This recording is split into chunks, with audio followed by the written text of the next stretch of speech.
Hello दोस्तों, welcome to my YouTube channel.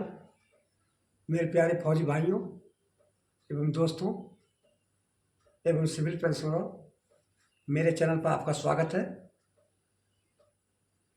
मेरे channel पर बने रहें, वीडियो देखिए, एंजॉय कीजिए, लाइक कीजिए, सब्सक्राइब कीजिए और अपने दोस्तों के साथ शेयर कीजिए।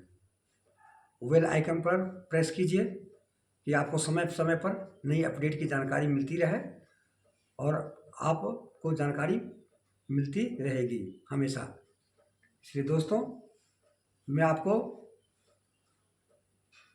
8वीं वेतन आयोग का 2 नई अपडेट जो आई है उसके बारे में आपको जानकारी देने वाला हूँ।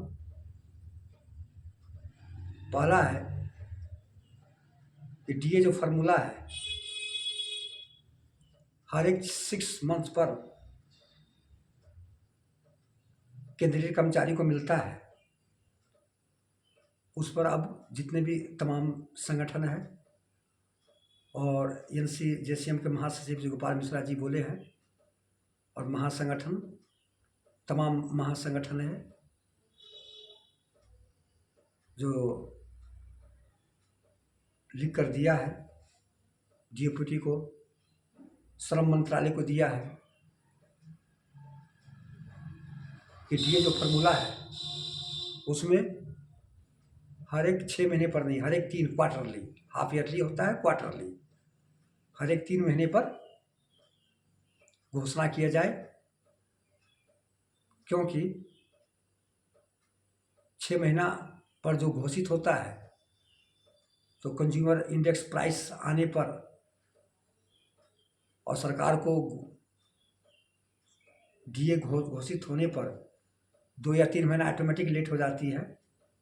जनवरी से है वो मार्च में करता है, जो जुलाई में है वो अक्टूबर नवंबर में, अक्टूबर के लास्ट वीक में करता है। तो अर्थात मान लिया कि 6 और 3 9 महीने पर सरकार केंद्रीय कर्मचारी को डीए और डीआर मिलता है।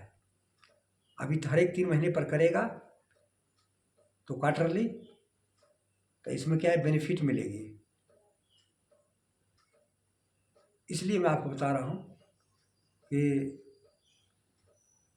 जो अभी प्राइवेट सेक्टर बैंक और LIC में होता है,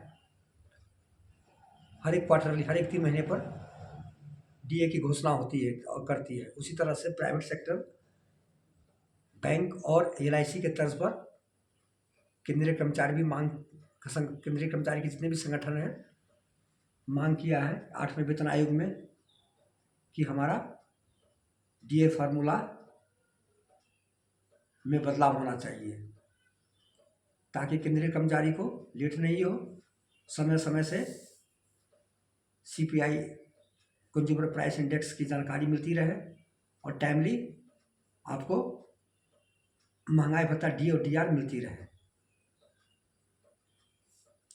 ये थी जानकारी कि अभी डीए फार्मूला में चेंजिंग करने की मांग उठा रही है 8वें वेतन आयोग में। दूसरी मैं आपको नई अपडेट देने वाला हूँ कि 7वां वेतन आयोग में जो फिटमेंट फैक्टर 2.57 हुआ था वो मिनिमम वेज 3 लिया था, लेकिन इस बार NCJCM के महासचिव श्री गोपाल मिश्रा जी ने 3.66 यूनिट का मांग उठाया है कि पहले 3 आदमी को एक्वायर्ड फार्मूला के अनुसार मिलता था, वही यदि 7 पे कमीशन में यदि 6 का देता तो हमारा मिनिमम पे कम से कम 21-21 हज़ार के लगभग होता।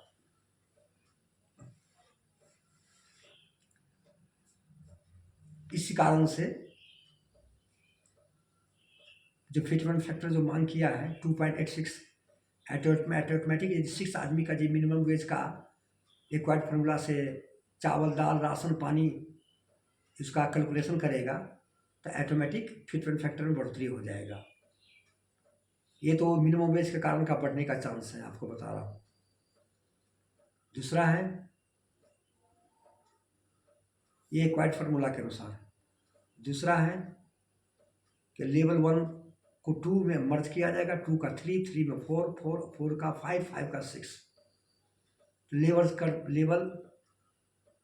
1 को अपग्रेड करने पर भी क्या होगा कि फिटमेंट फैक्टर में ऑटोमेटिक पे में बढ़ोतरी होगी। ये दो कारण है फिटमेंट फैक्टर बढ़ने की। यदि सरकार यदि 2.08 देती है या 1.92 से 2.08 अभी सुनने में आया है कि देगी, और NCJCM का मांग है 2.86 का। यदि मिनिमम एज और लेवल का अपग्रेड करने पर ऑटोमेटिक 2.86 की फिटमेंट फैक्टर में बढ़ोतरी हो जाएगी। और ये पक्का कॉन्फर्म है, मैं आपको बता रहा हूँ कि 2.86 ही फिटमेंट फैक्टर 8वां वेतन आयोग में मिलेगा।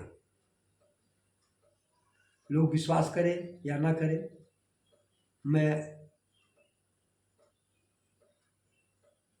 अनुभव के अनुसार मैं आपको ये जानकारी दे रहा हूँ कि दोस्तों ये दो कारणों से फिटमेंट फैक्टर में बढ़ोतरी होने का चांस है। क्योंकि जहाँ 3 का जो राशन पानी और पूरा इसका एक्सपेंडिचर जोड़ा जाता था, वहाँ 6 का जोड़ेगा, ऑटोमेटिक उसका क्वांटिटी बढ़ जाएगी और इस कारण से उसका फिटमेंट फैक्टर ऑटोमेटिक बढ़ जाएगा, उसका वैल्यूएशन आगे बढ़ जाएगा। तो इस कारण से बढ़ने का चांस है। इसलिए फिटमेंट फैक्टर में भी बढ़ने का ये चांस है। ये दो मुख्य बिंदु कारण है लेवल को अपग्रेड करने में और मिनिमम वेज जो 3 था वह 6 करने पर। इस पर ज़्यादा जोर दे रही है जितने भी कर्मचारी संगठन की, और प्लस NCJCM के महासचिव श्री गोपाल मिश्रा इस पर खासकर इस पर ज़्यादा 8वां वेतन आयोग में मांग उठा रहा है और जोर शोर से दबाव डाल रहा है, सरकार के ऊपर दबाव डाल रहा है। ये जो 8वां वेतन आयोग जो अप्रैल से जो अपना आरंभ कर देगी काम करना, ये सारी पॉइंट बिंदु उसके सामने में समकक्ष रखा जाए ताकि हम कोई दिक्कत नहीं हो आगे चल करके। तो दोस्तों ये थी जानकारी, ये दो जानकारी मैं आपको दिया हूँ। कैसा लगा कमेंट कीजिएगा, ज़्यादा लाइक कीजिएगा, सब्सक्राइब कीजिएगा। और अब आपको होली का गिफ्ट मिलने ही वाला ही है, DA 2 या 3%। ऊँट के मुंह में जीरा, ऊँट के मुंह में जीरा वाली ये बात है। जो पिछले 7वां वेतन में 8 से 10% मिलता था DA, इसलिए DA फार्मूला चेंज हो जाएगा तो ऑटोमेटिक आपको DA में अच्छी खासी बढ़ोतरी होगी। नहीं तो हमेशा 8वां वेतन आयोग तक अगले तक ऊँट के मुंह में जीरा वाली बात आ जाएगी, ये 2 या 3%। तो ये सारी जो है जो त्रुटि है सारे 8वें वेतन आयोग में क्या होगा, दूर किया जाएगा और सारी समस्याओं पर विचार करते हुए इसका हल होगा। इस बार कड़ा कदम उठा रहे हैं जितने भी संगठन हैं और NCJCM महासचिव गोपाल मिश्रा जी ने नहीं किए तो फिर अगला कदम के लिए अब तैयार हो जाइए। तो दोस्तों ये थी जानकारी, आपको हम ये सारी बात अवगत कराए हैं। ज़्यादा लाइक कीजिएगा, सब्सक्राइब कीजिएगा, अपने दोस्तों के साथ शेयर कीजिएगा। जय हिंद, जय भारत, थैंक यू।